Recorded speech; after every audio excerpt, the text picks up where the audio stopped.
Good morning, everyone, and thanks for your patience.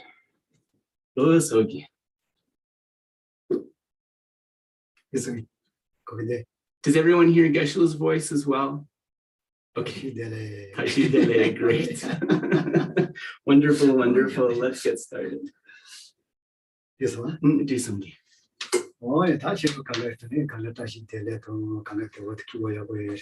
So firstly, Tashitele, greetings to all Dharma friends. We hope that you are well and we hope that you are happy.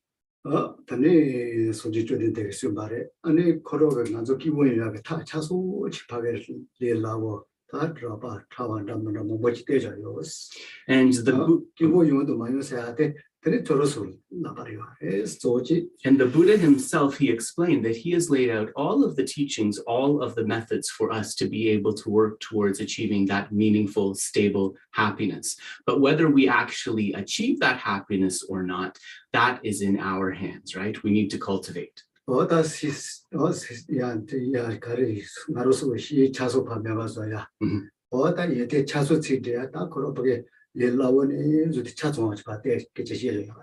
So the Buddha, in his speech, he laid out for us in a way that is actually quite easy to understand all the things that we need to do to be able to clear away our faults and to be able to fully develop our positive mental qualities.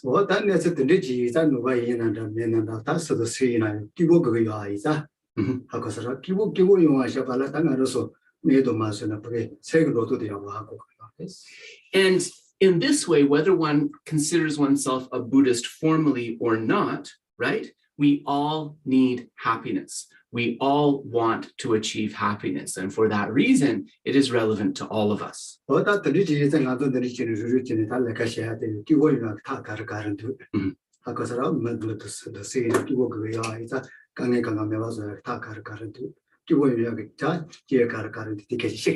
So therefore, when we come together on these occasions, all of us want to be happy, right? So if we want to be happy, what are the methods to work towards that happiness? Also, if we want to be able to clear away and to diminish our problems and our difficulties, what are the methods by which we can do that? Because we understand that it's not from something external. It has to be cultivated internally.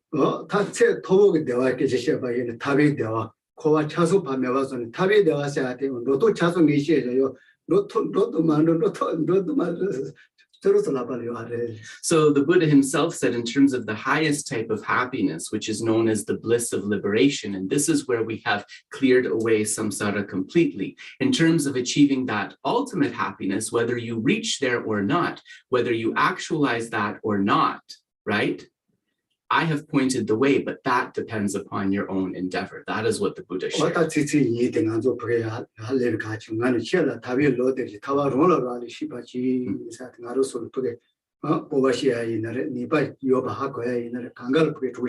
So when we hear this proclamation by the Buddha, which is that I have appointed the path to liberation, but whether you actualize that liberation or not depends upon your own endeavor. This should actually be something encouraging to hear, because it tells us that we have the potential to be able to achieve that. It tells us that we have the means to be able to achieve that.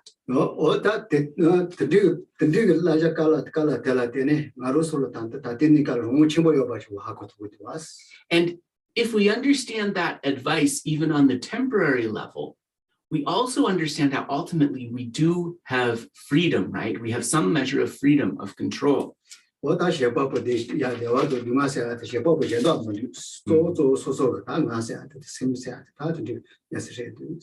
in terms of happiness and unhappiness, right? The doer of that is not something that is outside. The main thing, the main doer that accumulates the causes of that happiness or unhappiness is that we call the self, or my mind. So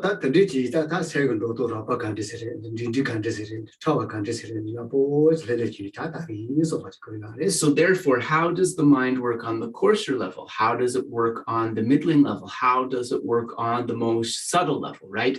We want to be able to understand that. oi, tali to say that porque ya devani pitende será muito se tu não mo tá desde isso. So first we will prepare our body and mind. Just prepare our body and mind by establishing them in a place of evenness, of equanimity.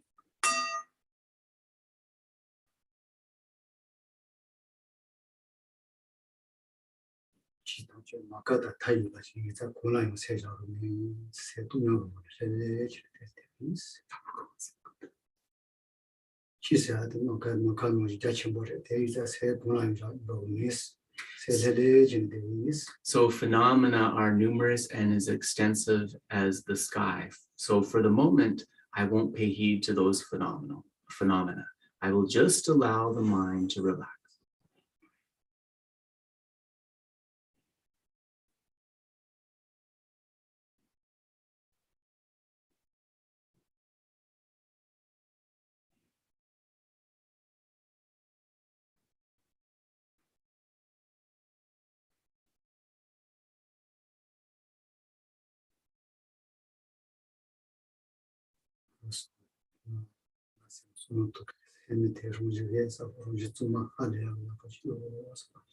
That we call the self, and also the mind that is connected with that self.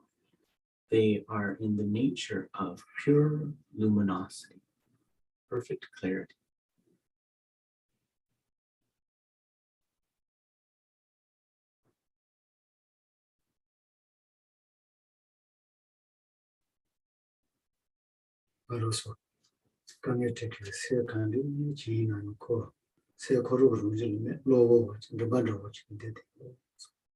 We understand that those unwholesome minds or the problem minds, they are not the nature of the mind itself. They are adventitious. That means they are something that can be removed.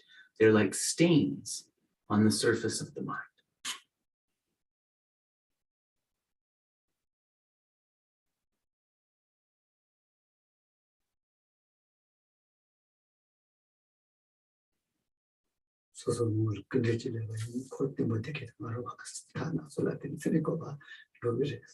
So these defilements, these unwholesome minds, they're like a guest in our mind, right? We know that he or she is not going to be there forever. They'll eventually have to leave.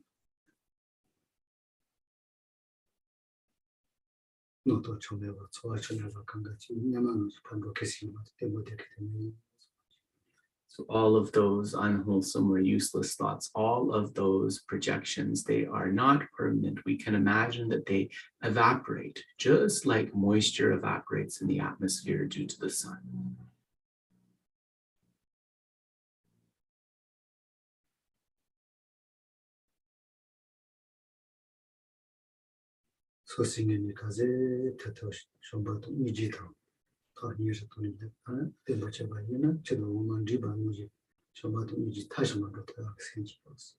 If we take these practices of love and compassion and we cultivate them and try to mix them with our mind, they will become completely mixed with the nature of our mind, like milk and water. And when this happens, the practices of love and compassion are perfect.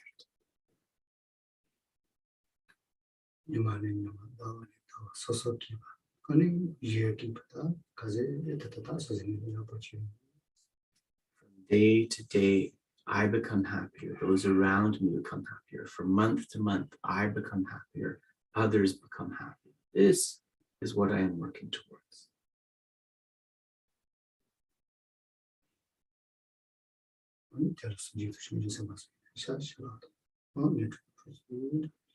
So in order for me to be able to achieve this, may the Buddhas and the Bodhisattvas please bestow their blessings. So we'll do the preliminary prayers.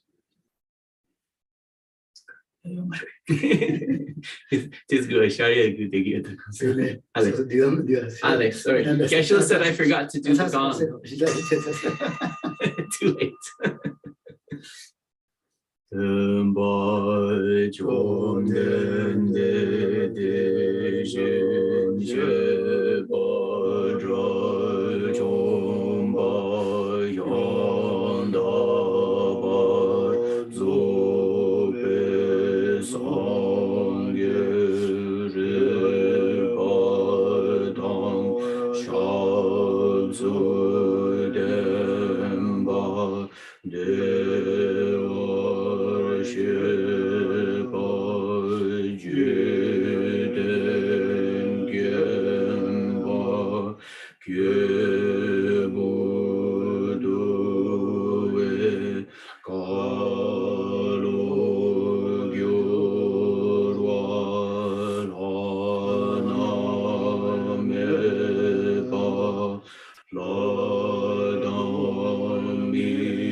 To the mandala offering.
Refuge in bodhicitta.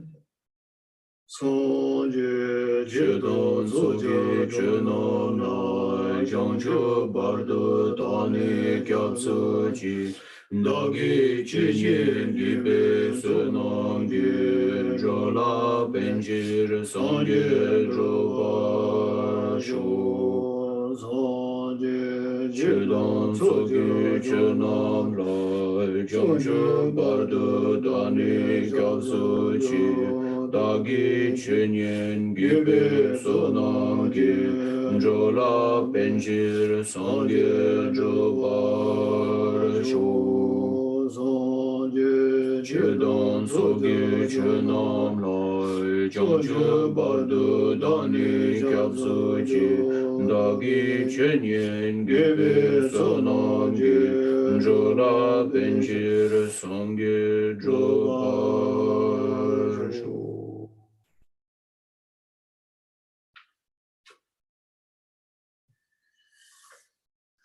뭐냐 다 대응하네 나로서 다 미안시 미안하면 근데 숨기요래 로리 주는 다 제가 도슈 야슈 아니 로미 사티데라 하나로서 데리오레스. So in terms of all of the Lama's instructions, what they have explained is that within these 6 types of beings within samsara, we currently have this position as a human being, which is the most favorable, which is the very best position. 어다 드리는 나사 나이 세세한테도 간데가 이나 요아스 이나 때엔데라고 지도 제가 드리려고 되는 거 말이에요. So that we call the self, or that we call the I, right? This is present in all of those different 6 types of beings. But in terms of this favorable basis of this human rebirth, right? That is something unique that we have now. 어다 킬 야 드리니에서 차서 킬래는데 키말한다 된다 나서 때인데 so te je posso mo la tensione ma je la tensione. So we also understand that achieving this human rebirth is not something that happens just at random, and we may or may not believe in past or future lifetimes, but really if we think about this principle, it can't arise in the basis of causes. So we have this human rebirth now only because of these excellent perfect causes that we accumulated in the past. It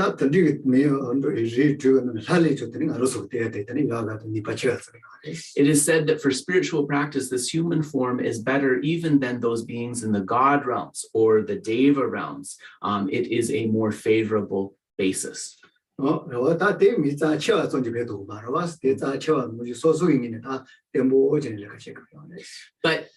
just the human rebirth being special or being extraordinary, that in and of itself isn't the only part of the story. We also need to take advantage of this opportunity by ourselves engaging in cultivation. So,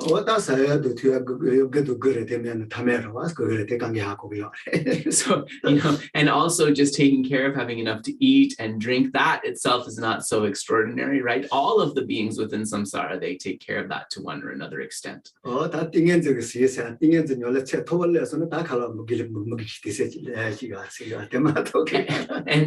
that problem will be solved only at the point where one achieves a very high level of single-pointed concentration. It is said that when one achieves a high level of samadhi, then one no longer needs ordinary food and drink. So one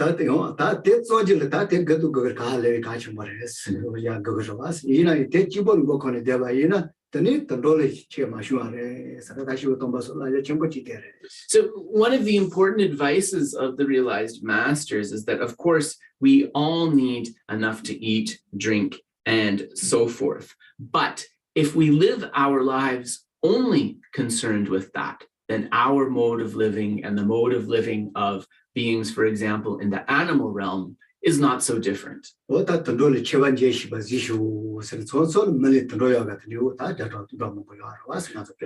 So, of course, one of the exhortations is to, having achieved this human rebirth, then distinguish your way of living from that of the animals. But we also see that when we look at the situation more fully, there are some animals that actually live their lives in a more honorable way than certain human beings, right? We can see this.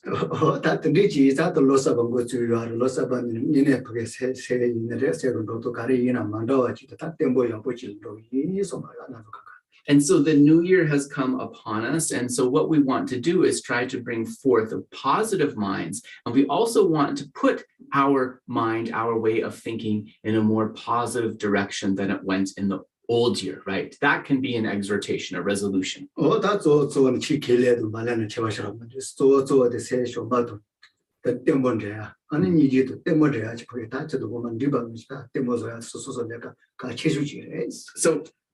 whether one formally considers oneself a Dharma practitioner or not, in a certain way, that is not the most important thing, because the task remains the same: to develop our love as much as possible, to develop our compassion as much as possible, to mix those positive qualities with our mind like milk and water. So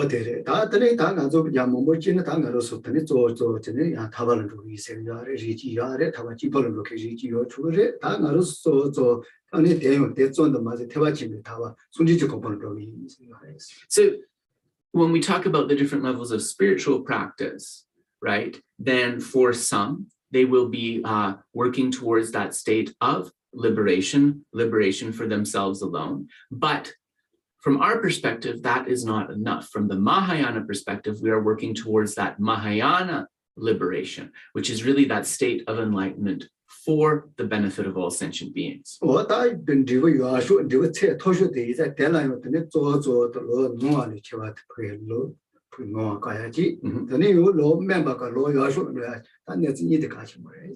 in order to be able to achieve that best result, it's important when we develop our motivation to bring forth the mind which allows us to distinguish, to abandon, a mistaken path in favor of a correct path, and also to bring forth that mind which allows us to abandon a limited path in favor of a more vast path.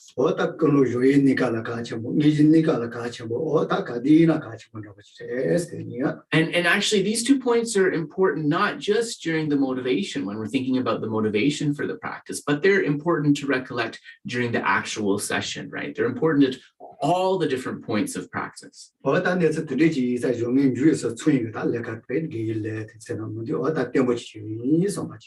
we need this mind that thinks, may this accumulation of virtuous karma be complete with the activities of the beginning, the middle, and the end.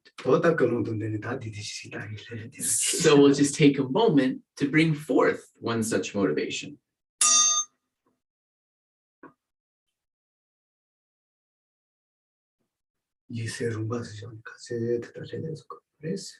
Just gradually try to bring the body and the mind into a calm, relaxed state.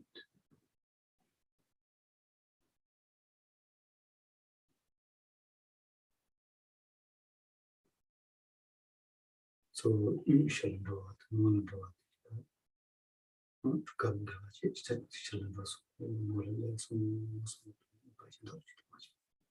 And let's bring our mind to focus on the breath without wandering to other objects. We don't need to count here, just think as I breathe in, I'm aware I'm breathing in. As I exhale, I'm aware I'm breathing out.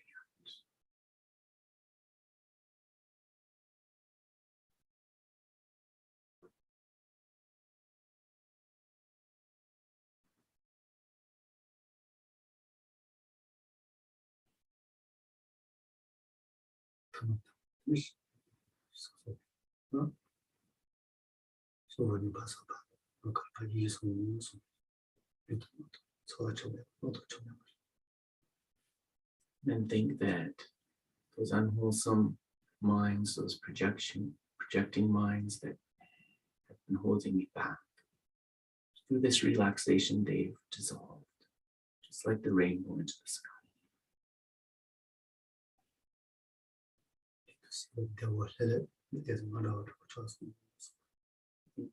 The body and the mind are now different than before. They have a special feeling of relaxed peace, of wellness. And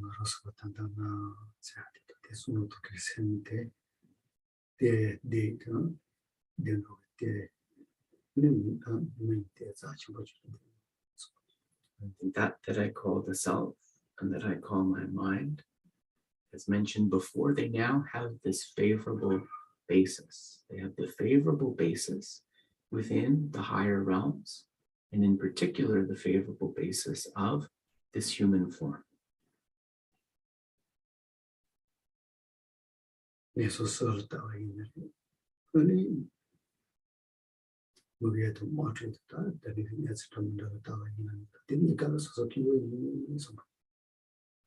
When I look at my situation compared to that of the beings in the 3 unfavorable realms of existence, or even those in human form who are in countries that face constant war, conflict, or serious disease, my situation at the moment is actually quite good.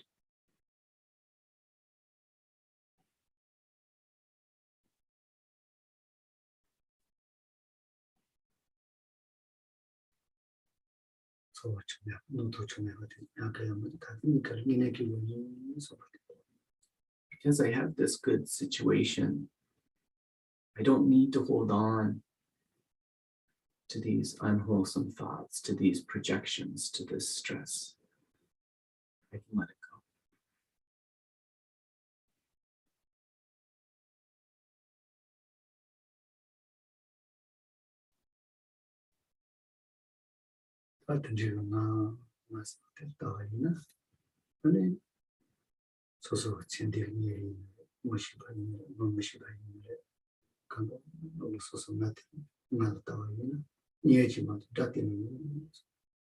Then when I explore this self or this I a little bit further, I think those beings that I know, those beings that I don't know, whether my friends and family or strangers, every single one has potentially been connected to this I at one point. Therefore, they are all very close to me. Not one single one is far away.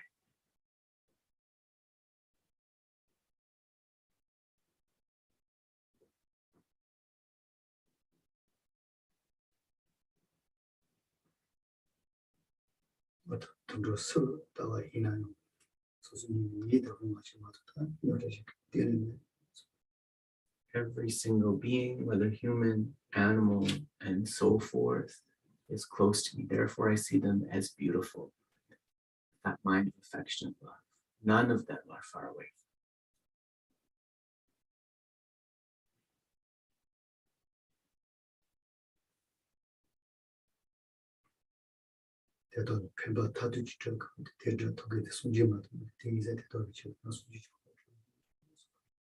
Because they're close to me, I must benefit them. Not just any benefit, but ultimate benefit. In order to be able to do that, I need to achieve the state of Buddhahood. I need to work for enlightenment for all of their sake.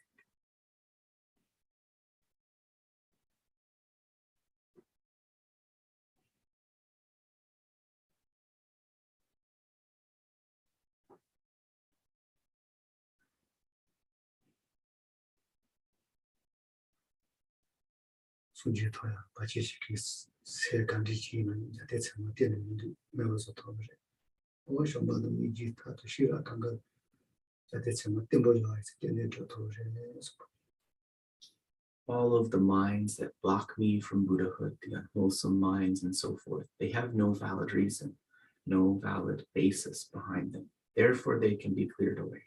Similarly, those wholesome ones that help me bring forth enlightenment, love, compassion, wisdom, and so forth, they are based on valid reasons. Therefore, they can definitely be perfected.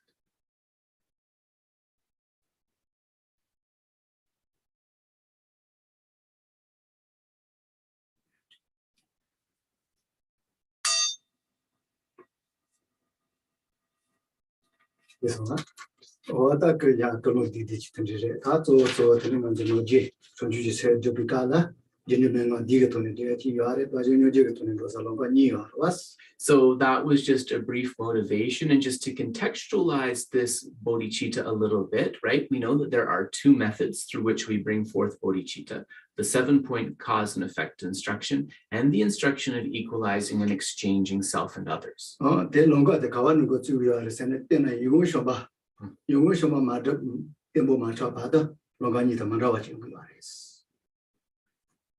Sorry.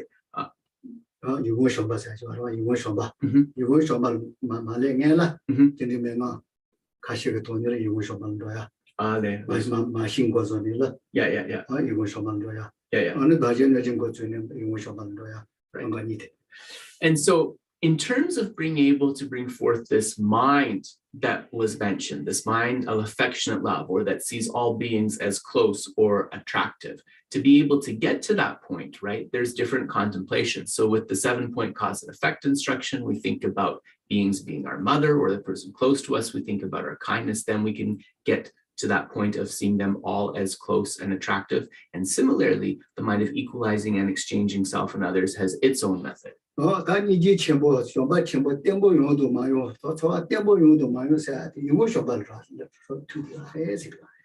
And this is really important, because when we talk about great love and we talk about great compassion, being able to bring those forth in a meaningful way depends upon that step of what I translate as affectionate love, but some people say seeing all beings as attractive. In other words, seeing all of them as close to you. It depends on that. 그래서 나도 때에는 시와하고 와 소소 저와 최초 요사 다 너무 간지지요나 내가 끼고 싶은 소소 가고요 내가 강에 때에서 강에 되면 소마 좋아하시라고 있는 거 So what's this feeling like? Let's explore that.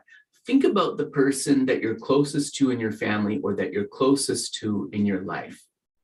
And think about the kind of unbearable regard, the care, the love and care you have for that person. If one thing goes even slightly wrong for that person, right, you feel sorrowful. If one thing goes well for that person, you feel joyful. That's the kind of feeling we're talking about. 아마 이늘에 다 갑자기 가시 아마는 저와죠 뭐 아마 가시 보길 저와죠 뭐 요나 길 강에 내서 강에 등하로 쉬나 기차라고 손을 도야 또 되더니요.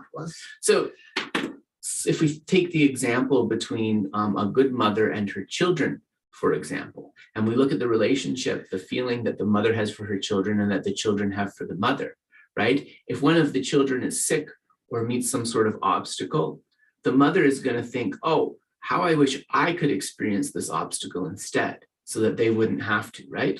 So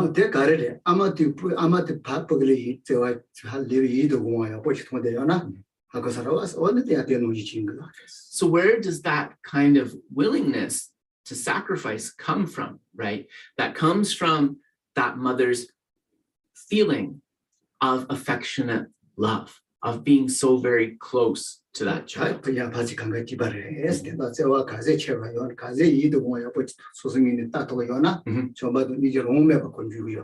So as much as the mother and the children back and forth have each other, see each other with affectionate love, as much as we are able to develop this mind of affectionate love that sees all beings as attractive, then accordingly, the love and the compassion are going to unfold very naturally.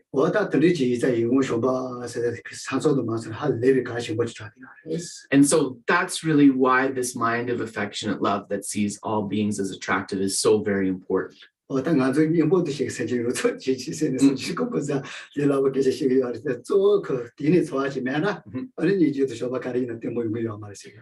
we can say from our mouths, right, for the sake of all sentient beings, I will achieve the state of Buddhahood and enlightenment, right? That comes out of our mouths very, very easily. But in terms of actually having that regard for beings, of really caring about their happiness and their suffering to that extent, do we really have that?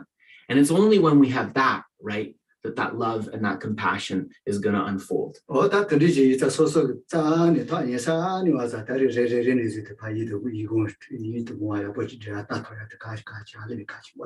So from the point of view of practice, right, we start with those beings that are close to us, the ones that we encounter every day. And we try to develop this feeling of affectionate love, this feeling of regard for each of them.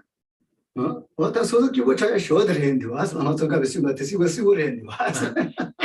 when you live your life with that sort of mentality, you'll be naturally happy, right? And then you see that what Lama Tsongkhapa said is true.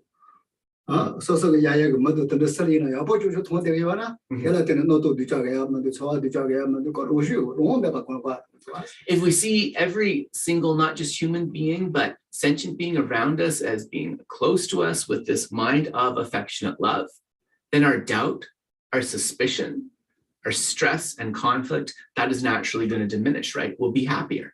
And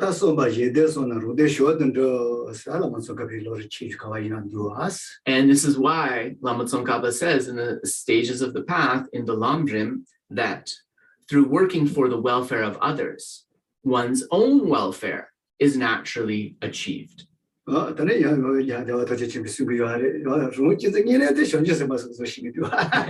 because of that, because through working for the others, we achieve our own aim, that's why His Holiness says that in terms of those who have wise self-cherishing, it's those bodhisattvas, right? Because they know how to achieve things. Yeah. And His Holiness jokes that our self-cherishing is the foolish self-cherishing, right? Because it achieves nothing.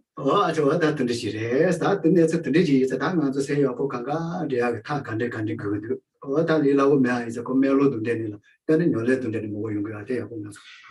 And in order to bring forth all of these qualities that we need to in our mind stream, we have a very complete method in this text. And also because we want to pray for the actualization of these minds, it takes the form of a prayer in this text. 멜로세아들 리라고 되니 말했어. 아고서 와서 어떤 나로요. 나로서 내가 가세 때부터 때부터 남도 앞에 가세 제가 이나요. 뭐 멜로디가 오프겠지 노소나. 어떤 멘디가 되게 And it is said that to know how to dedicate the merits and also to know how to bring forth these prayers of aspiration, this is actually something that we really need to be skillful in. Because if we don't know how to do this properly, even if we accumulate good karma, right, it could lead to a sort of, like, I don't want to say shady, that's the word that comes to mind, a shady result, like a weird result, right? Not what we were looking towards. So in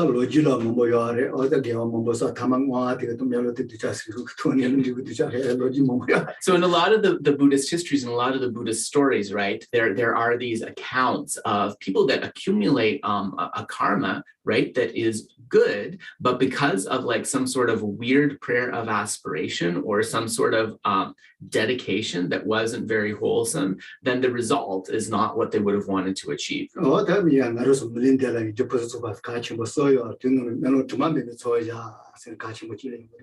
in terms of the importance of prayer, right, if we look even just at this human rebirth that we have, we know that there are 3 causes, right? And one of the important of those 3 causes is stainless prayers. That is how we achieve this human rebirth partly. So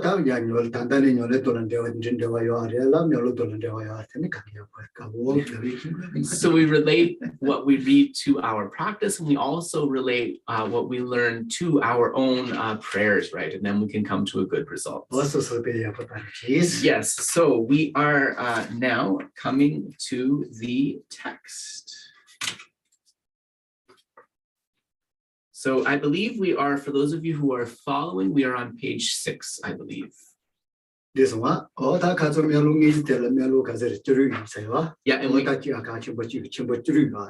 and we talked about the current section as having the form of like 16 important prayers. And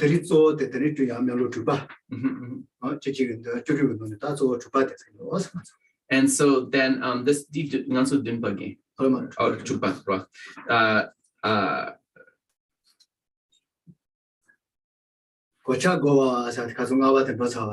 right. So previously we covered the armor. We covered the armor-like prayer. And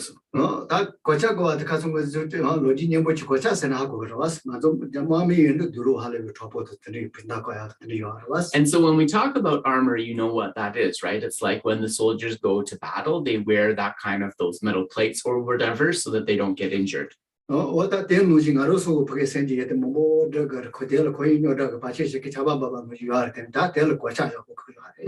as we try to develop our positive mental qualities and accumulate merits, right, there's obstacles that are going to fall like rain from the sky. We're going to encounter many obstacles. So we need to wear some armor so that they can't completely hold us back.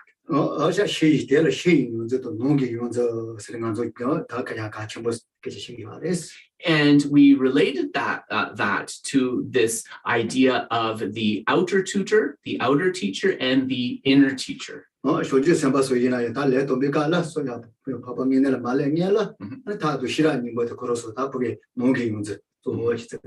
So bodhisattvas also, before they reach the level of Arya, in terms of the inner teacher, right, it is their own cultivation of the practices of method and wisdom. And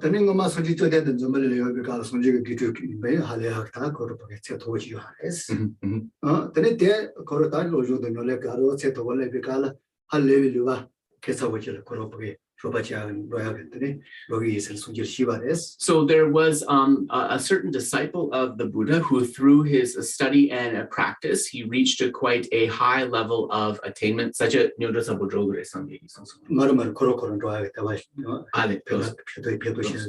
and out of a wish to benefit more unfortunate beings, right, he wanted to travel to a land which was like very difficult, which was a little bit dangerous. Then Sonjil Tenza Ashivika, Sonjil, Atati, what the Hale Matota, and not a tower, and And the Buddha said, are you really sure you want to go there? That place is known as having like the most irascible, difficult people and also the very most difficult conditions.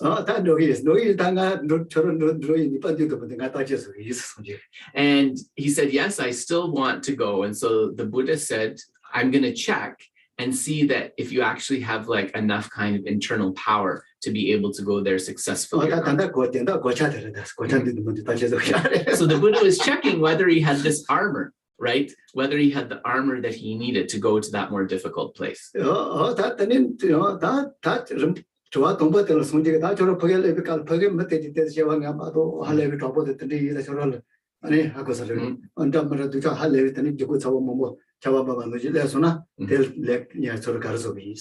the Buddha said to him, if you go there and you meet these difficult people and they're saying like sort of all sorts of horrible, abusive things to you and creating all kinds of problems for you, what's your answer going to be? Like, how are you going to respond?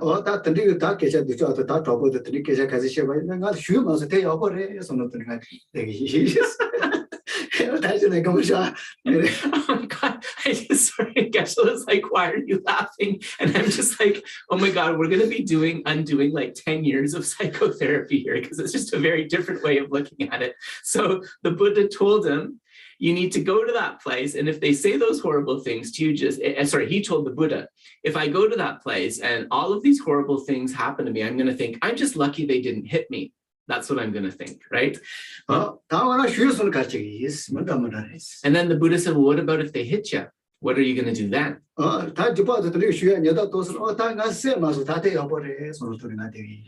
then, well, I'll think, okay, they hit me, but it's not so bad because they could have killed me. They didn't do that. They only hit me. So it's not such a big deal. So that's what he said. And then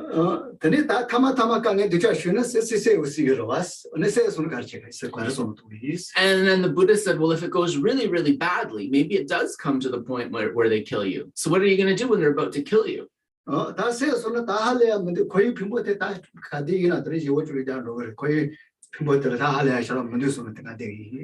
think that it's not such a big deal, right? Because these aggregates are not something that is permanent. They arise due to affliction and karma. And I'll just have another set of aggregates, just like we keep circling within samsara. So, not such a big deal. So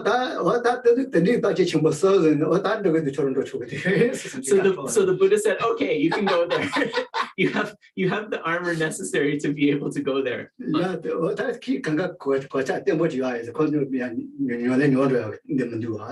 So because of that armor, right, what that means is if you have that armor, your practice is not going to degenerate when you go to a more difficult place, right? Yeah, so it's not easy to get to that point, but there's some stories about beings who have managed to achieve that. So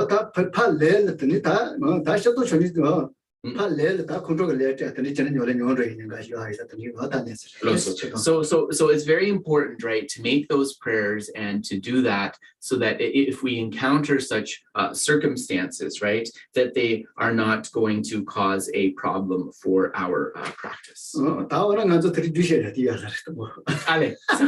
this brings to mind another story that Geshe wants to share.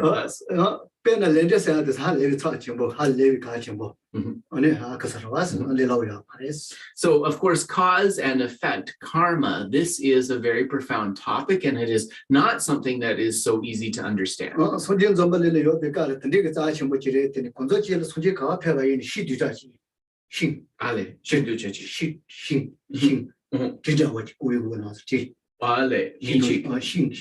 Yeah, di tomba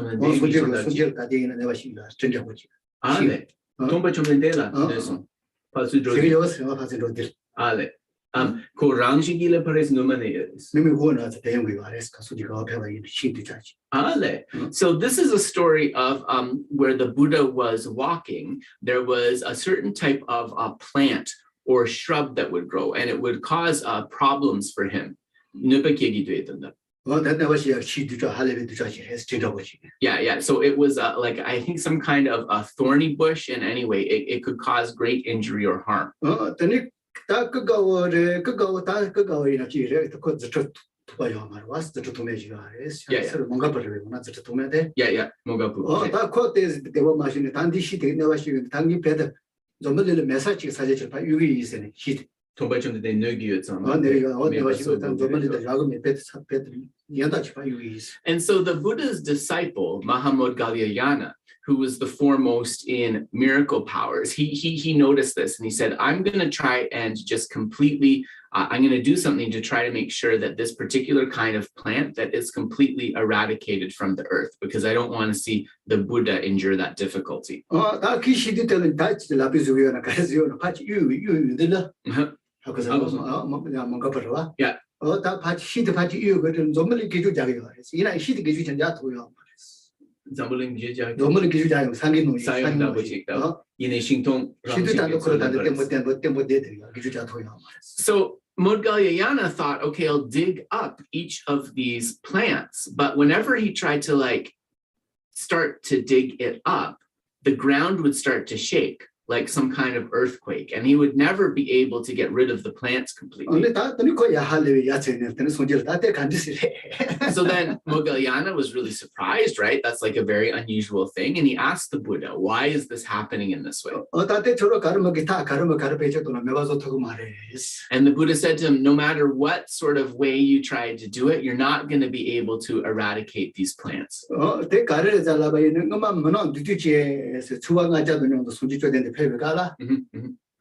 Yeah.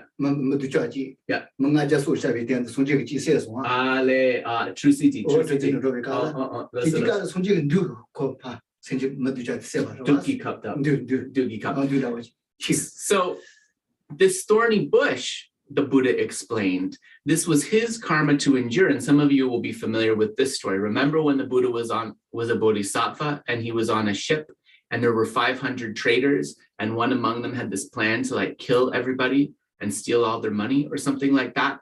And then the Buddha, as a bodhisattva, Geshe said it was like a poison needle that he used. He killed that person so that the other lives could be saved. So that karma from the killing manifested as these bushes. So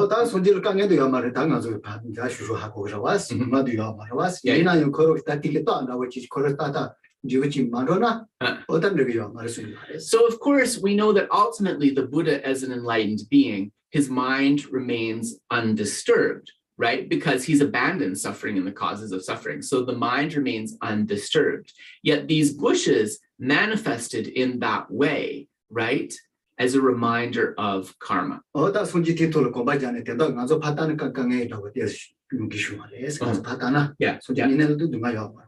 So to the ordinary observer who doesn't understand that the Buddha is an enlightened being who doesn't experience suffering, it would look like these shrubs, they were pricking him or causing some discomfort, right? That's how it would appear to the ordinary aspect. So that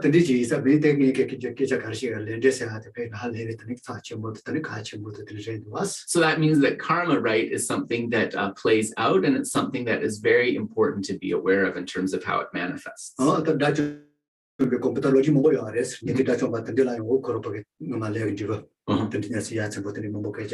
within the stories of the Buddha's disciples, right, there are many stories of hearers, arahats, and so forth, who despite, achieving those high spiritual states, they still meet with results of karma they previously accumulated.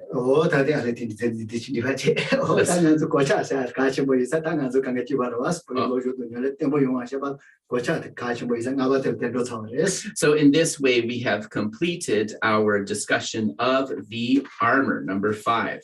So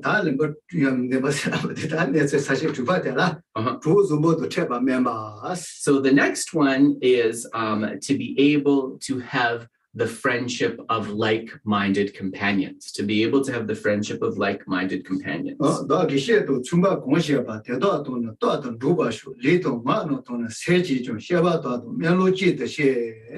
So we are on verse 23 on page 6. So it's the third one from the bottom. May I always have the friendship of those whose path is like mine, and with body, words, and also mind, may we practice together the same aspirations and activities. Yeah. So having good friends, right? not a difficult thing to understand. Even when we think about the point of view of this life, right? We see how those good friends are important, don't we? 다 던지지 이자 또 좋은 좀 소소 또 모르고 저게 다 보게 어제 매 그렇게 누가 매야가 매바 뭐또 던지지 요나 두번 뒤자서도 최소한 할 레벨에 뒤자 잘해야 되지 알았어.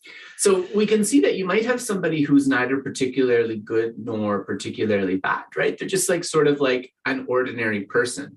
If such a person meets evil-minded friends, right, we see they can easily fall into being influenced towards the negative, right? 어다데 가이나 지바레스 뭐야레스 또 할레비아 보이나 그 두자를 파친 줘야 돼. 어쨌든도 아버지 리라고 싶어. And even a good person, right? If they are surrounded by enough negative influence, they can also be led in a negative direction. In fact, it is said that a person who was good, it is easy for them to be influenced towards negativity by harmful friends, just like it is easy for a stream to roll down the side of a mountain.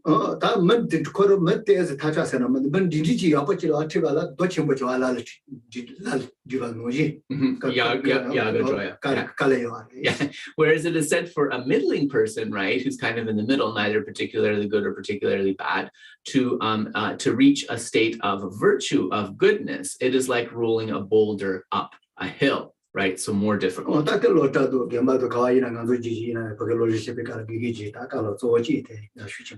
And, you know, culturally, whether it is in school, whether it is in the monastery, this is one of the first pieces of advice that students hear from their teachers. And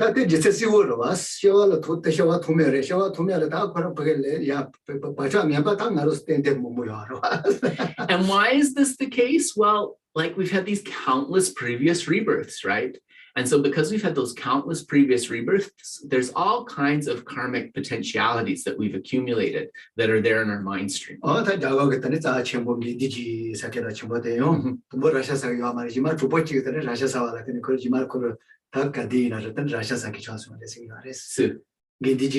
love them? Do you love the game? Yeah.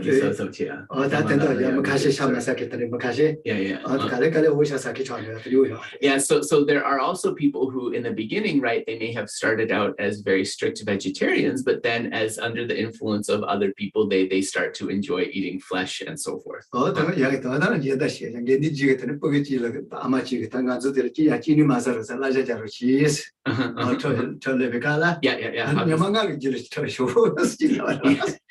Yeah. So there's also a very famous story about Gandhiji, and a mother came to Gandhiji and asked him. So when we say Gandhiji, we're Mahatma Gandhi, right? So, and she said, you know, can you ask my child to eat less sugar? And Gandhiji said, well, can you come back and ask me this in 5 days? And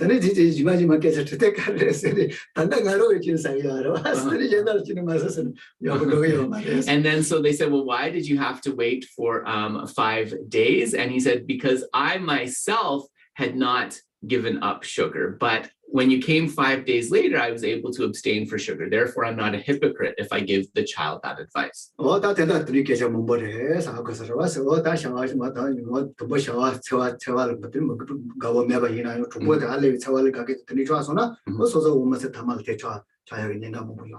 it's good to meet the right kind of friends, right? If someone is not particularly compassionate, but if they meet the right people who live their lives with compassion and come under their influence, then as their life progresses, right, they can become a more loving person.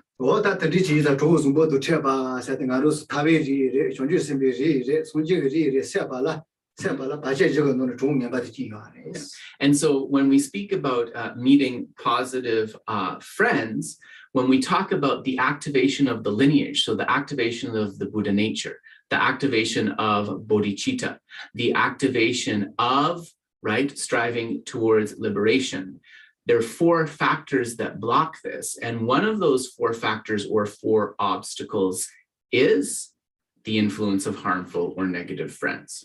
This one, this one, what that the digital that you had the location, but the show and the show and it was what you do. Hakosara, no say, Telgaki, Saval Magaki. So we make this prayer to be able to meet those positive friends who are kind, who are not violent, who have a conduct related to ahimsa or non-violence, and to be able to meet those wholesome friends lifetime after lifetime after lifetime.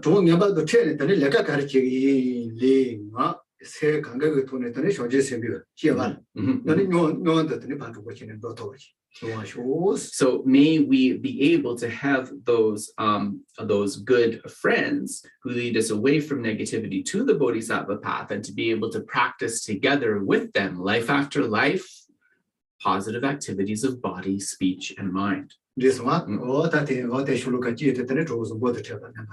So that is that verse. I have it as verse number 23, meeting with positive friends. And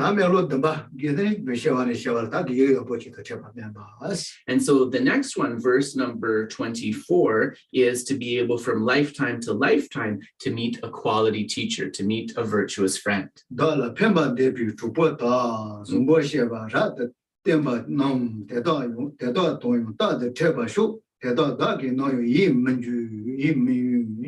May I always meet a spiritual mentor and never displease that excellent friend who deeply wishes to help me and expertly teaches the Bodhisattva way.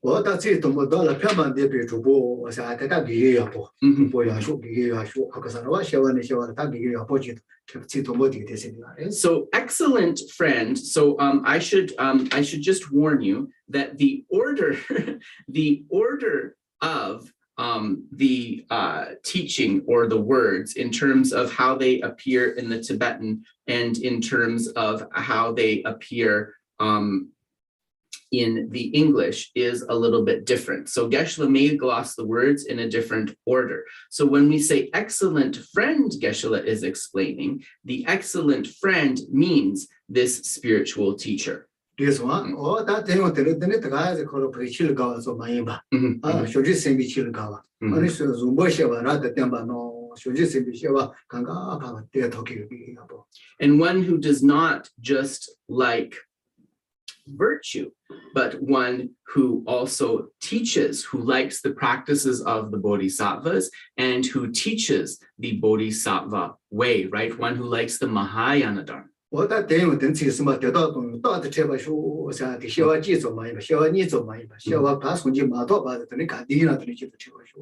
when it says, may I always meet this spiritual master, right? That means not just in this life, not just in the next lifetime, but from lifetime to lifetime, may I meet such a qualified, virtuous friend.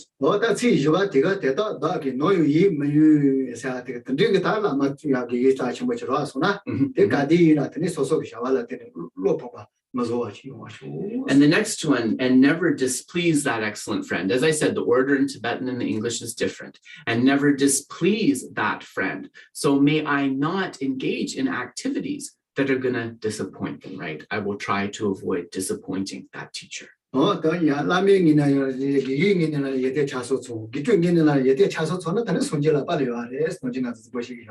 It is said that when it happens that a teacher who possesses all the qualities of a virtuous friend and a learner who possesses all of the qualities of a virtuous student meet together, it's like both are in the palm of the hand of the Buddha. So that is what this particular verse is explaining. And so now we have a story related to that verse.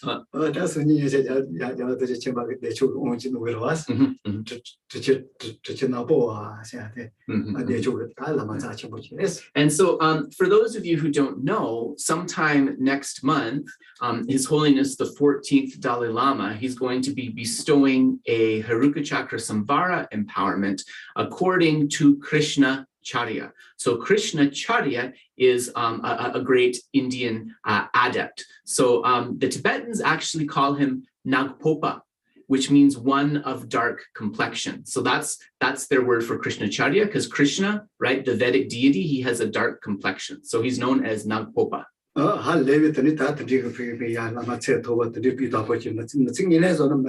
And Krishnacharya was a highly realized adept and spiritual master. In fact, he was somebody who was so qualified that he was really able to actualize those instructions of achieving enlightenment in one short lifetime.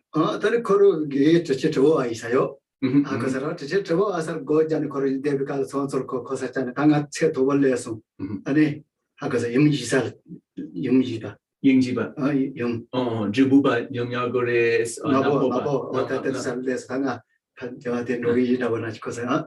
So then one day, so Krishnacharya's teacher was Gantapa.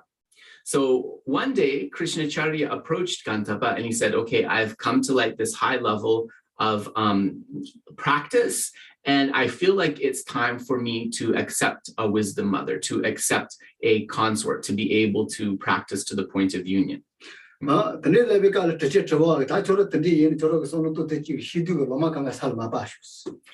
so Gantapa said, all right, prove it.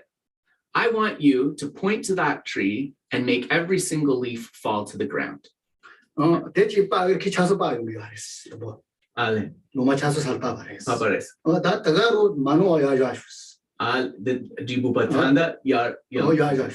And so Krishnacharya pointed to the tree. He was able to make all of the leaves descend. And then Gantapa said, okay, now reattach every single one of those leaves to the branches. He wasn't able to reattach the leaves after he made them fall down. And so he said, sorry, no, not time for that type of practice. You need to continue with your meditation.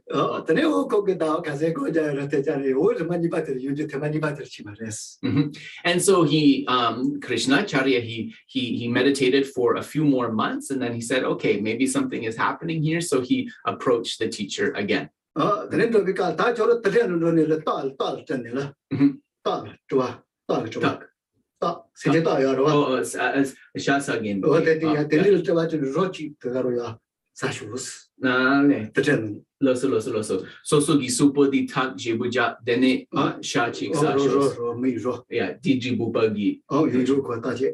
So the next thing, Krishnacharya approached Gantapa, and Gantapa said, okay, so you need to transform yourself into a tiger, and then having transformed yourself into a tiger, I want you to eat a human corpse.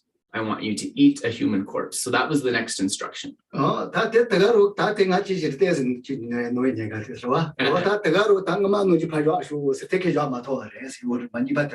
Ale.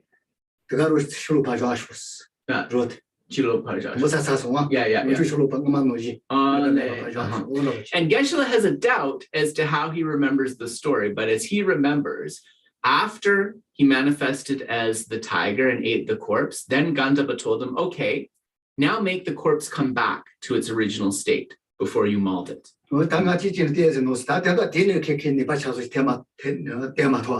But he wasn't able to do that, right? He wasn't able to do that second part of the instruction. And so Gantapa said, no, it's still not time for you to do that practice.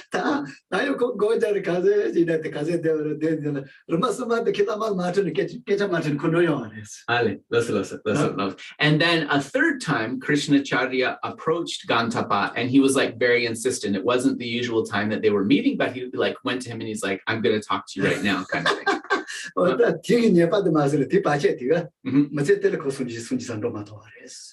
And because he came there unannounced and disturbed the teacher's meditation, it is said that he had some sort of obstacle. Okay.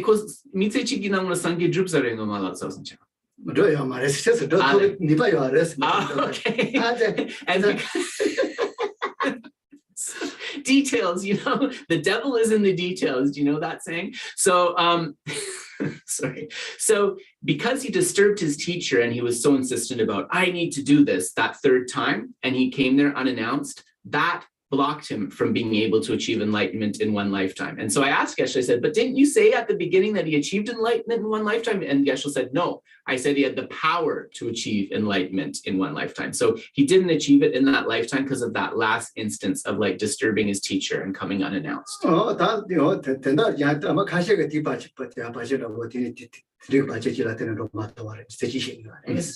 So it is said, that it can be something like that because we were talking about not disturbing the mind, right? Not disappointing. So doing that, right? That can be like a very kind of subtle obstacle that delays your progress.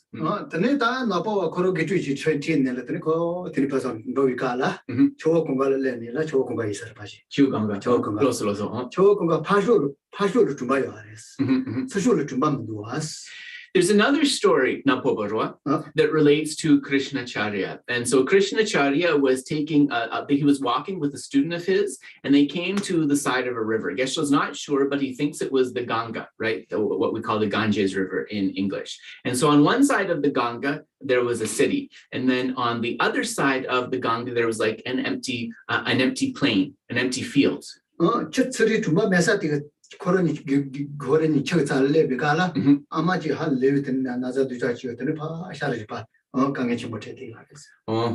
so then as they came to the river, they were on the side that was the empty plain.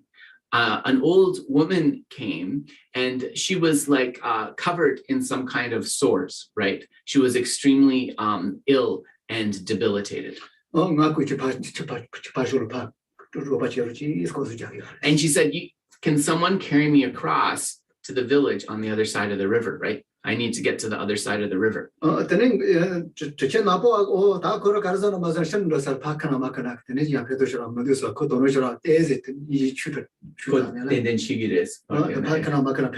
Yes, yeah. So Krishnacharya, he had a thought, she is so sort of feeble and really weak that whether I carry her to the other side of the river or not, I'm not really sure that's actually going to help her, right? Because she's probably just going to end up dying anyway. So he had this thought come in his mind. So it was like a little bit less compassionate thought, we could say.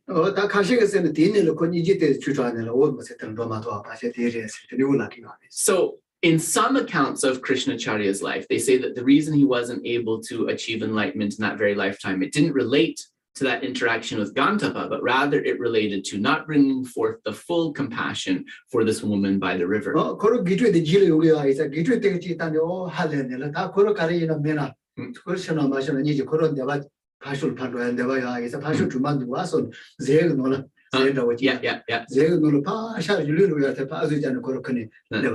So it is said that Krishnacharya, we mentioned he traveled with a student. That student was actually a few steps behind him.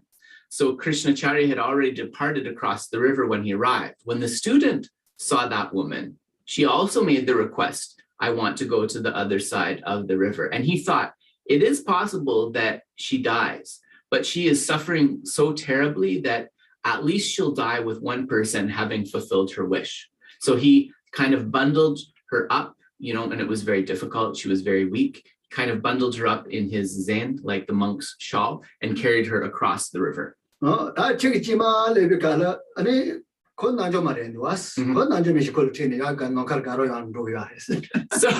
as the story goes, this woman was actually Vajrayogini. And so when they reached the midpoint of the river, she transformed into the Dakini Vajrayogini and carried him to Kechara paradise.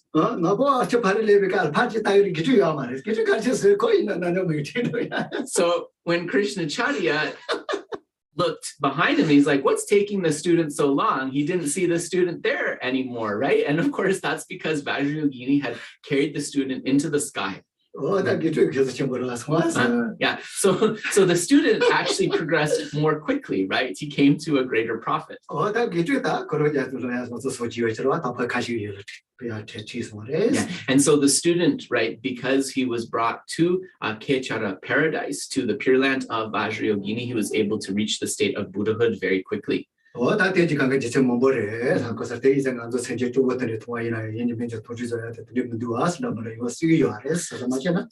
we have to be very careful when we come across sentient beings, even those who may appear feeble or disturbed in some way, right? And we always want to keep a mind of love and compassion for them, because who knows what the true state of those beings is, right? This one, oh, that is introduced, oh, that thing on the other, you opposite the chapter that in it.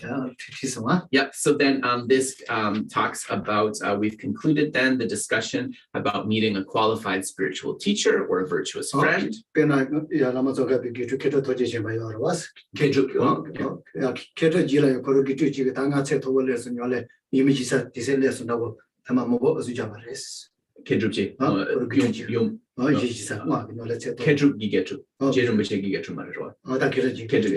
So there was one of the famous disciples of Lama Tsongkhapa was Kedrupje. And so Kedrupje also had this experience that he had a disciple who was engaging in tantric practice and said that he wanted to take a wisdom mother. He wanted to engage with a consort. And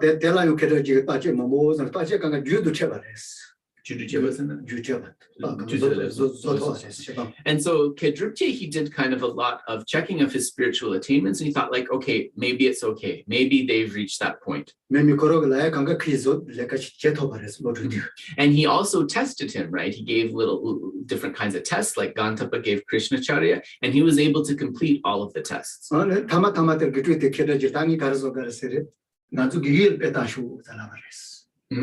Gigin. Lama Tsongkhapa. Lama Tsongkhapa.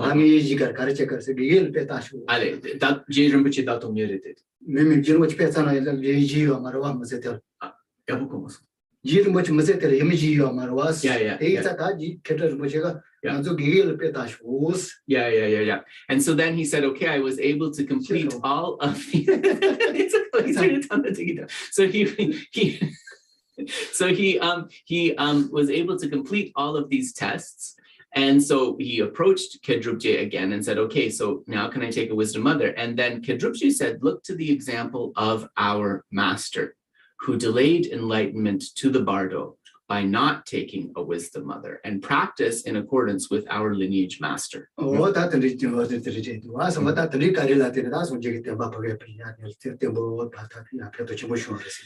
actually, because of that aspect of Lama Tsongkhapa, we can say that it really created a good basis for the continuance of the teachings through that basis of discipline, right, in an uncontaminated way, which has lasted for a long time. So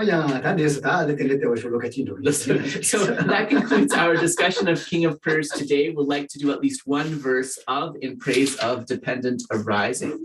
So let us go to In Praise of Dependent Arising. This one? This one.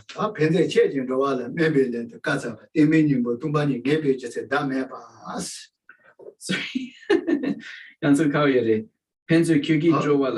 So we are on verse number 9.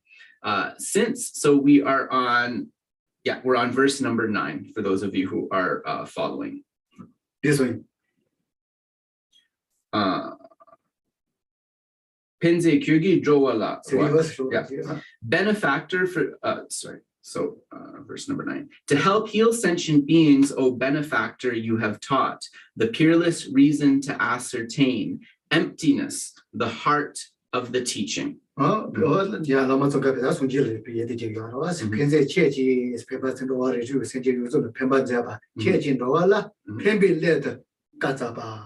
So benefactor means the Buddha here. Lama Tsongkhapa is praising the Buddha as the benefactor, the one who benefits all sentient beings, and through benefiting them, he is able to heal them. And out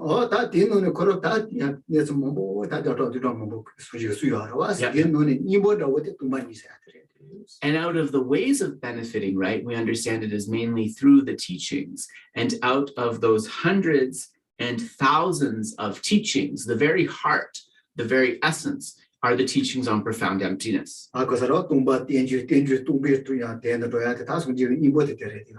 could also say emptiness and dependent arising connected with emptiness, and emptiness connected with dependent arising, right? The two assisting each other. This is the essence of the teaching.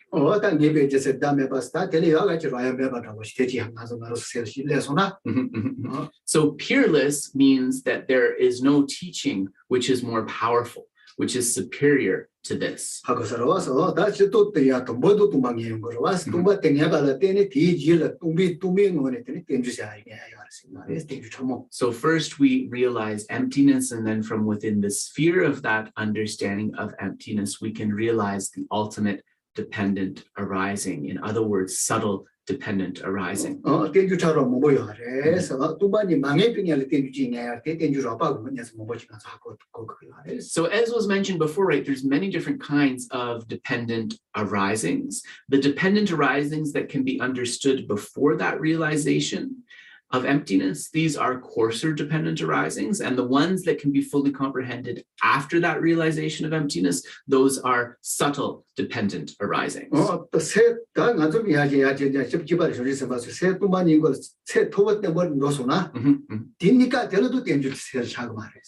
remember that when the Bodhisattva is first meditating on emptiness, and that has that first understanding of it, right? They're in that meditative equipoise on emptiness, so they can't also think of dependent arising, right? They're only focused on emptiness. But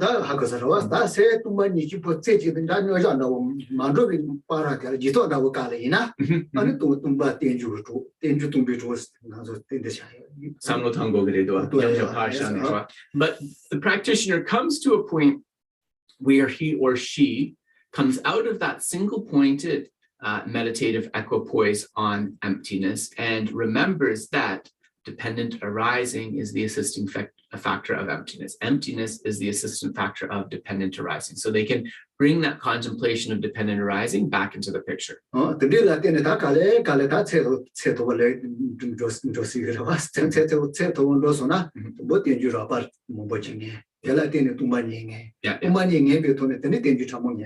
So one way that this can unfold is the practitioner thinks about those examples and develops an understanding of coarser dependent arising.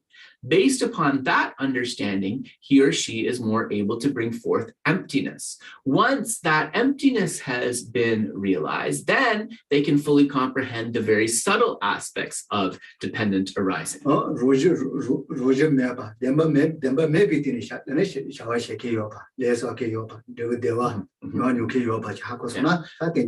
So we can see how things are not truly existent, that they do not exist on their own side, yet there is still the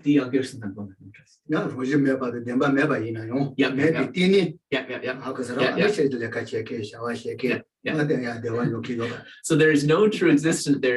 There is not true existence, right? There is not inherent existence, but from within that space of that emptiness or that lack of inherent existence, there is still the doer of the action, there is still the accumulation of the action, and so forth, right? How that works within that space is that subtle dependent arising. So this is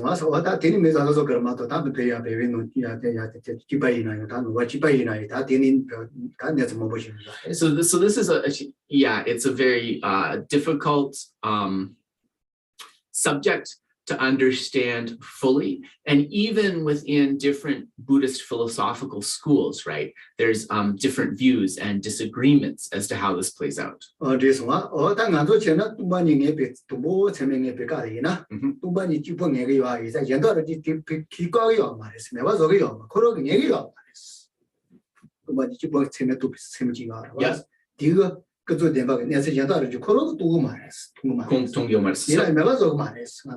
So that mind that first develops that valid cognition on emptiness is single-pointedly focusing on that emptiness. So at that moment, right, it is not able to cultivate dependent arising. Gonda, ko chikpo tompani donang te gyuetsang tenjungla donang te tubio mares.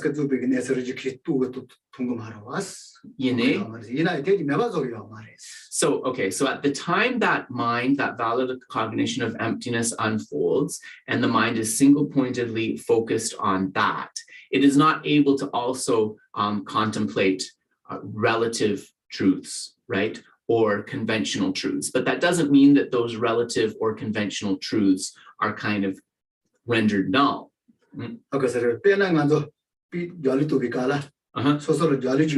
Yeah. somebody will Yeah. Jolly to be called someone go to Maras. Yes. Not somebody.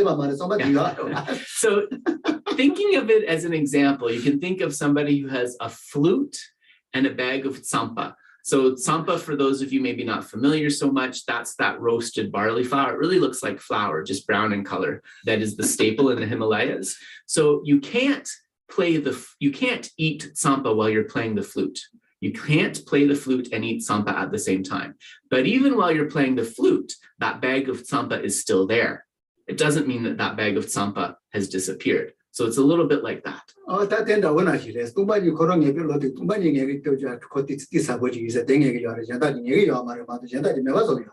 So when we're focused on that emptiness, right, the emptiness is very profound and difficult to grasp. So the mind has to stay single-pointedly focused on that. But when the mind is doing it, it doesn't mean that conventional reality or relative truth ceases, right?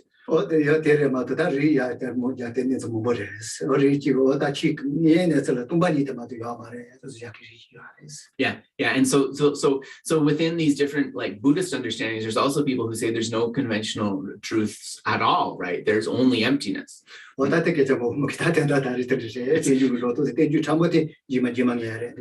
so Geshe said, but we won't go into conversation about that today. So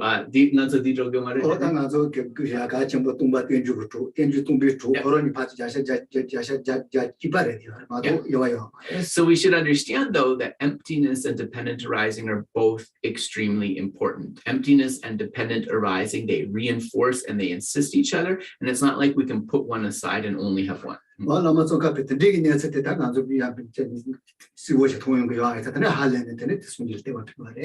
really seeing this union of dependent arising and emptiness, then the Buddha Tsongkhapa was able to appreciate the Buddha's qualities in a way he had not before, and it was because of this that he offered this praise to the Buddha.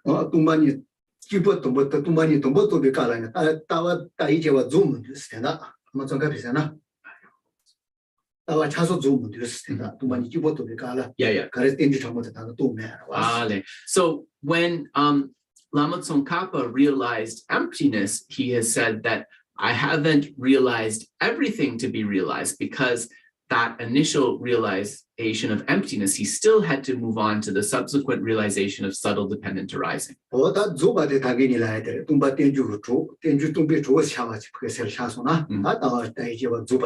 So the exhaustion of views, which means really that you've understood all of the views that need to be understood, that's when that realization of emptiness happens, and then that subsequent realization of subtle dependent arising, because as we've said, the dependent arising reinforces the emptiness, and the emptiness reinforces the dependent arising. Oh, yeah,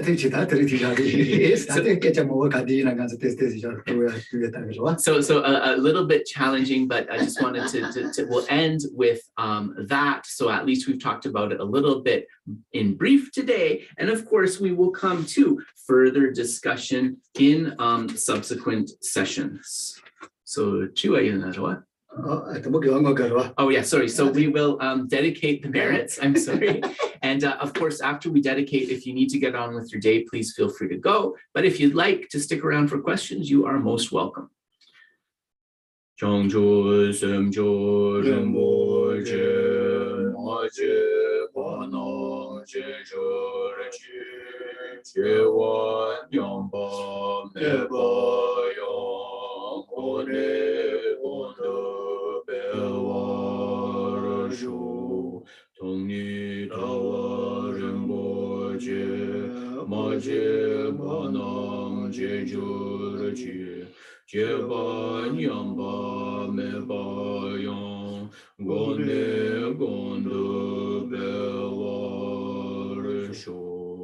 Jambel Paul Jita Jemba Kundu Sambo Deyon Dejende Deda Kungi Jesu Dalochir Gewa Dida Tongche Rabdumo Dusun Shebe Gewa Tongche Ngawa Gana Chodo Ngabade Dagi Gewe Tsawa De Kunyo Zambo Joji Radu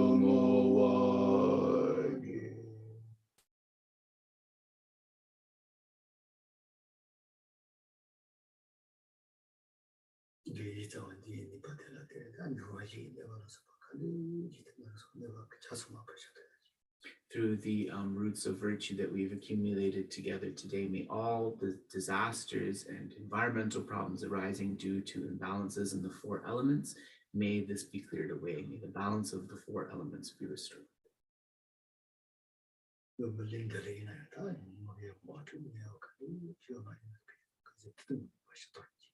Through the power of these merits, may the many problems in the world, whether wars, conflicts, disease, and so forth, may these be completely cleared away.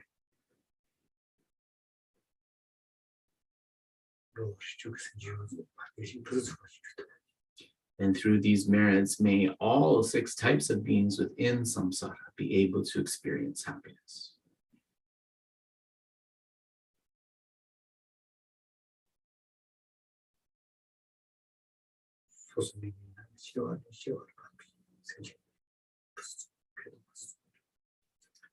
And may I, from lifetime to lifetime, be able to become a being who brings true benefit to all others.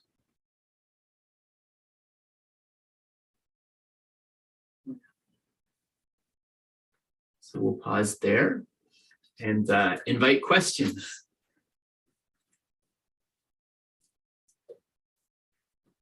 Yeah, so if you have some questions, please go ahead. We already told a lot of stories, so questions will be good at this point.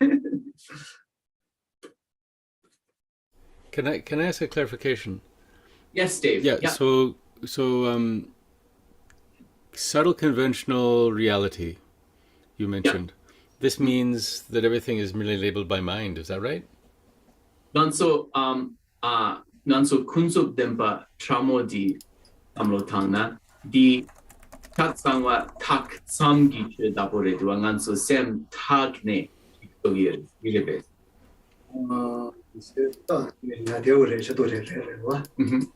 You can say that those conventionalities are merely labeled by mind. Yes, generally you can say that.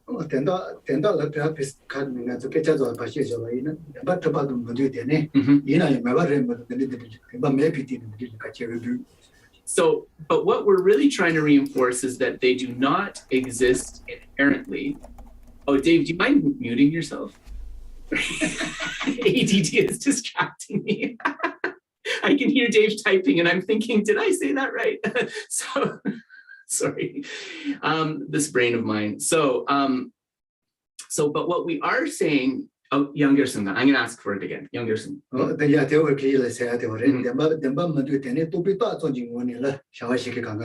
So they don't exist inherently, but yes, they all exist as mere designations. In that way, Dave, what you're saying is correct. Absolutely.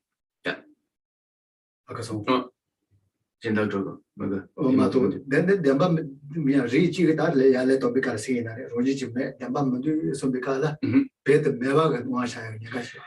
what this is addressing is the danger that as beginners, when we first approach this, we think that, okay, all of these things are empty. So there's nothing that exists at all, right? So that denies conventionalities. Yeah.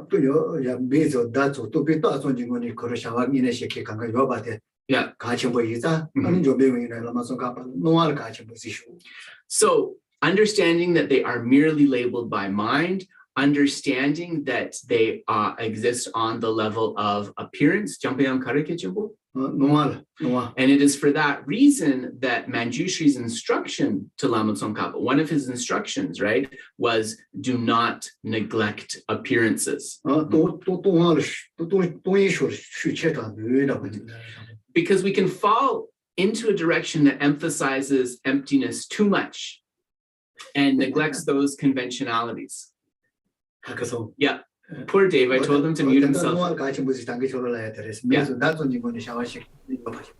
So what we're saying is this merely designated phenomena that does arise. Is that where you were headed, Dave? Yes. Yep. Okay, great. Yep. Thank you. I'm really enjoying the interplay between emptiness and dependent arising. Yeah. And I think I'm starting to make use of the subtle dependent arising in my meditation. Is quite nice. 그 펜중당 통파니기 저와 펜슨디 테츠 가기제 되어와 데네디 하코네 로아 데네 텐중 테츠 파모디 공자베 카볼라 테츠 냠용사 투기 되어서. Yes. Yeah, and that is important, right? That's how it's supposed to unfold. So did that Geshe wants to make sure he answered everything, Dave. Yeah, no, that's it. I just wanted to confirm the subtle conventional dependent arising. So yeah, subtle dependent arising was the designation. Yeah. Then also the sorry, that's what you guys. I wanted to Tenjungi. So okay, say that again, Dave, because I just wanted to confirm when right? Yeah, you're speaking of subtle conventional reality, right? And I just want to confirm that was the same as things existing by being labeled by mind. Okay, gotcha. Yeah, ko tagjechi di nanso di kandesangre kunzo dempa tramodi di nanso sem tak samgi yongi restang tunba restang chipa rest di samlo tamire. Yeah. Good. Yes, that's correct. Yeah. That did not that be Yeah. So that's subtle conventionality, Dave, or subtle relative truth, and that's also subtle dependent arising, right? That's true of both of those. But to really completely understand the import of this, that's not something that's so easy.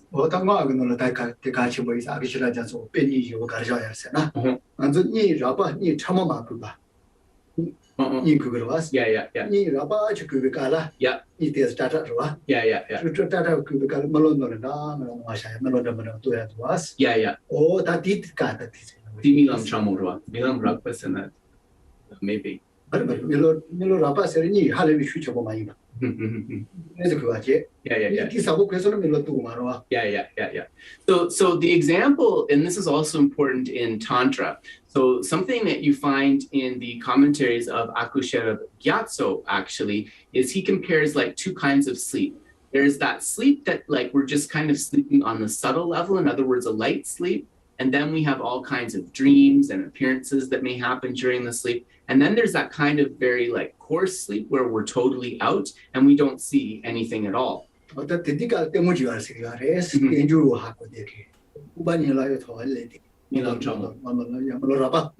And so then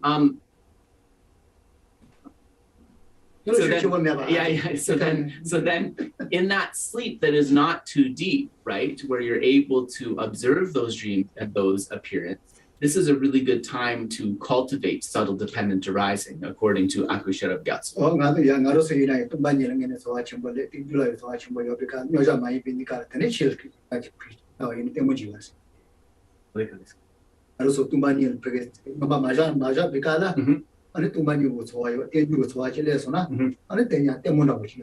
So when the yogi or yogini is focusing on emptiness single-pointedly, they can't do this. But when they leave the meditative equipoise on emptiness and also start to think about dependent origination, it can be very interesting because we're investigating how these different appearances are arising, right?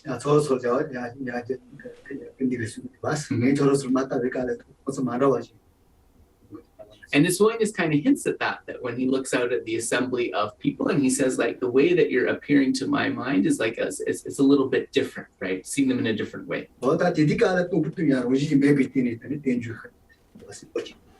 at that time, right, the dependent arising of a lack of inherent existence can kind of dawn in the mind. Oh, listen. So hopefully, Dave, that answered your question. Yeah. Okay. Great. Yeah. Sorry, I sometimes have to go back too because I want to make sure that I said it correctly, right? That I said subtle dependent arising, subtle dimensionality, right? It's like I want to make sure you get the right answer. So let's go back. Yep. Does anybody else have any other questions? I have a second question, but I can wait. Does anyone else want to chime in? No, Dave, go for it. Go ahead. Yeah. Okay, so the supplemental is, it seems to me that the Vajra Cutter or Diamond Cutter Sutra is addressing this point of the going back and forth between emptiness and subtle conventional reality, things being labeled by mind. Mm-hmm. So so it's ask if that's yeah. So it's really interesting to recite that sutra thinking that way. Yeah. Anyway, yeah. No, that's Dorje Chupa Tanana, Rua, Dorje Chupa Gi, Atsiki, Yundi Tamro Tangna, Rua, Dene di Tumpani Tang, Kandislagre, Tani Tramo, Rua, Kunzo Tramo, Partu Joyagi, Netsuchi, Dogre, Basa. And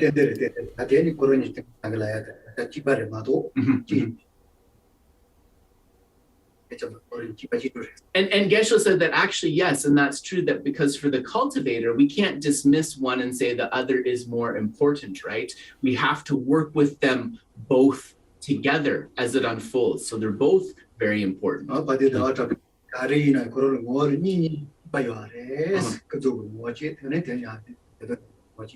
And that's why Chandrakirti said every phenomena, we could look at it as half and half, 50% and 50%. Oh, right, sorry. So any phenomena, so Chandrakirti said any phenomena has those two aspects, right? That ultimate aspect of its emptiness, right? And that relative aspect of its conventionality. It makes for a very interesting meditation on compassion as well. If you can think that the subtle conventional nature is bound to suffering because of misunderstanding its true nature, which is emptiness. So you can go back and forth between meditating on emptiness and bodhicitta quite quickly that way too. They build on each other. Nanso yandi semshengi dunya di koron so ngani ne so kandislau kareta ma tongne konso di kandislau kareta kunzo di mene res tene kunzo rangjing me badi hakone dela tene konso dunya nyongi res di samlo tanari tene ganso ningje dang tongpani patsu droetes de la hore duasa. Yes. Can.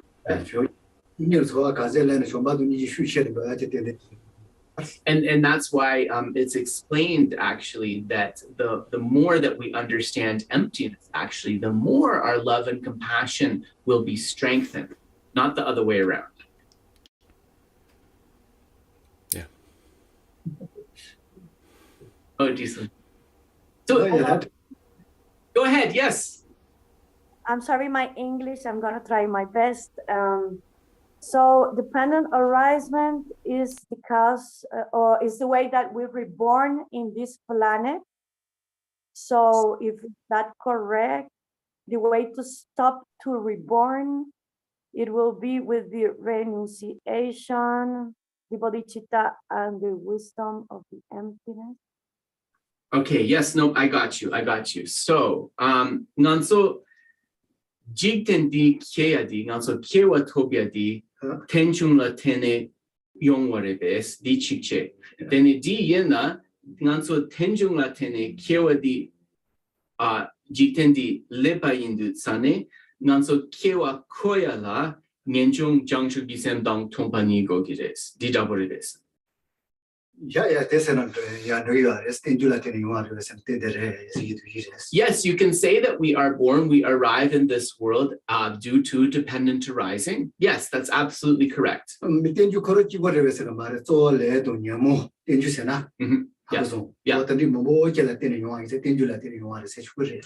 But we can't just say only because of dependent arising we're here, right? Because we understand that rebirth is compelled by karma and affliction. So the dependent arising is there, but we also have to think about how this is arising due to karma and affliction.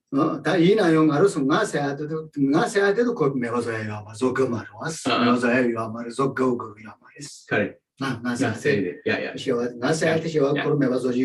But to stop the cycle of going from birth to birth, we don't need to eradicate that conventional self, right? We don't need to eradicate that conventional I. 나도 매번 가르쳐가 내도 님은이라 된 치라래 자송.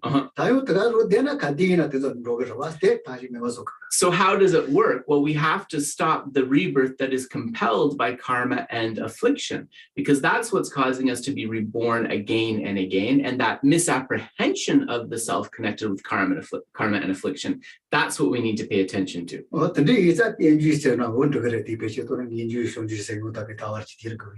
And so therefore, to stop the cycle of rebirth, yes, we need to understand dependent arisings, as we need to understand renunciation, bodhicitta, and emptiness. Did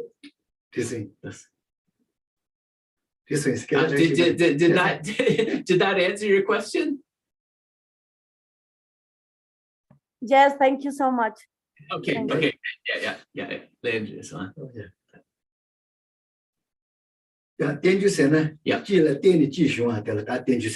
Dependent arising, remember, means that something arises in dependence upon other factors and dependence upon something else, connection. In the chat, we have a question from Jonathan. Jonathan, Sure. do you want to ask directly, or shall I read? Okay, I see Jonathan's still on mute. Please read, he he says, yes. Yeah, so Jonathan asks, may I ask, why was the Buddha unable to purify the karma that had caused the thorny plant by reciting Vajrasattva mantra? Yes, yeah, I was also wondering why he couldn't get rid of that karma. Yeah, he said he understood, Geshe understood the question. So, yeah, ko shingtong yote sabudi kare chene doji sembala tene me baso tu maso da wachi. Tomba chung den degi, right? Yeah, that you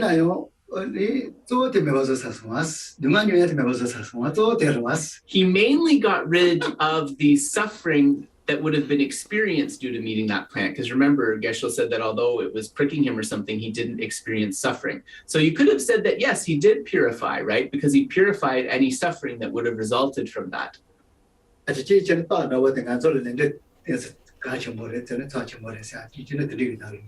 One way you could look at it is that this was a manifestation that we saw in the Buddha's life, that the Buddha used as a tool of instruction to show us the importance of karma or cause and effect. So that's one way that you could look at it.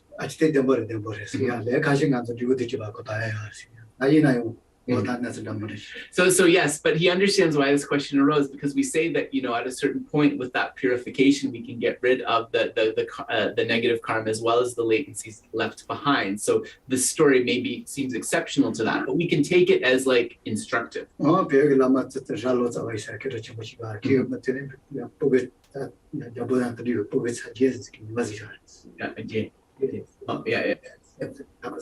did it?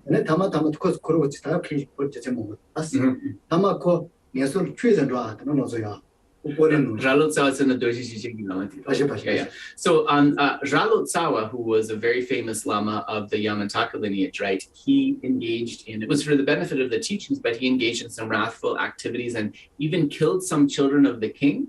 So he had to meet the consequences of that, even though he was highly attained. So it is said that at the end of that particular life, Ralotsawa kind of went down into the hell realms, but because of his attainments, it was like a ball kind of going down and bouncing up. He spent only a very short time there, right? But he still had to end up going there.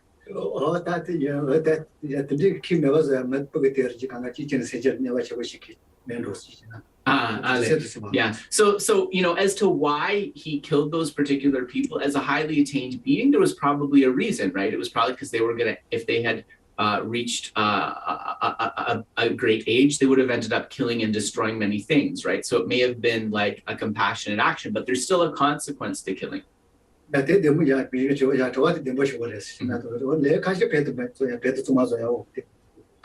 definitely a very good reasoning behind the question, and definitely also through Vajrasattva or other practices of purification, there are karmas that we can clear away completely also, right? There still are karmas that we can clear away completely.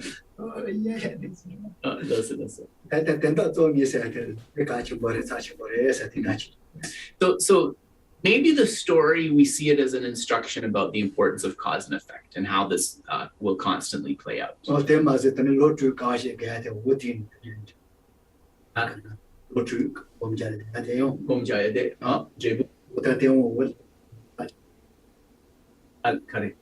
And there was also, for example, we can think of, a similar question might arise when we look at the 6 years of asceticism of Lord Buddha, right? And it looked like his body was very emaciated and he was going through a lot of difficulties. So you might say, like, how did that arise, right? So many things to consider here. I have another question. So supplemental to Jonathan's question is, so is it fair to say then that karma manifests not as circumstances, but how we take the circumstances? Ikena legi seria di drebu di ken rang mare perna shingtong di ken yapo mare sine nganso ken di nyamyong res karin sene ken di lebne de ne masomas di dagbala tene. Exactly. So that's the main thing, right? That purification was able to get rid of the suffering, even if something happened nominally.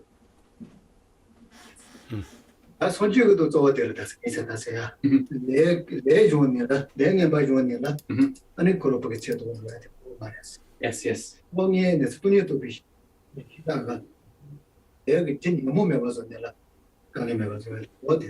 So it's also really important to emphasize here, though, that as important as purification is, because it is a very important part of practice, the Buddha said we can't get enlightened solely through purifying negativities, right? We need to be able to develop, for example, love, compassion, but also that wisdom, realizing emptiness to see the things way things really are. And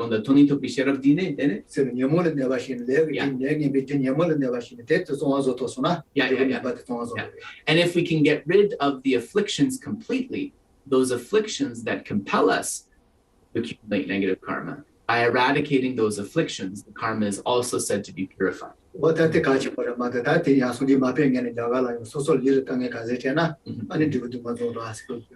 And this is a particularly important point because we know that before the time of the Buddha, at the time of the Buddha, before the Buddha was preaching, there were many schools of Indian religion and philosophy that were saying mortification of the flesh, right? Causing yourself pain and things like this, that this was a way to purify karma.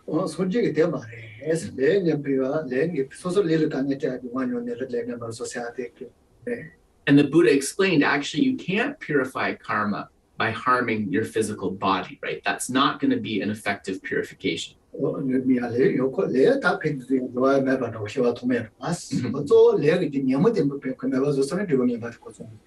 understand that karma is something that unfolds due to the activities over many countless previous lifetimes. So the best thing to do is to eradicate the afflictions that underlie or compel the karma. And once the afflictions are eradicated, then the karma will also be purified.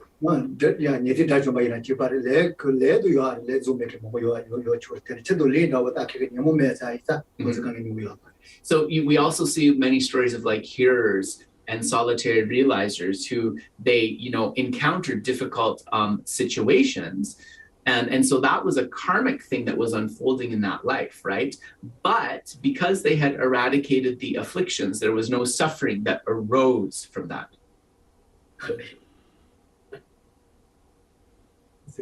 Did that answer your question? Something to look forward to. Yes, yes. Yes,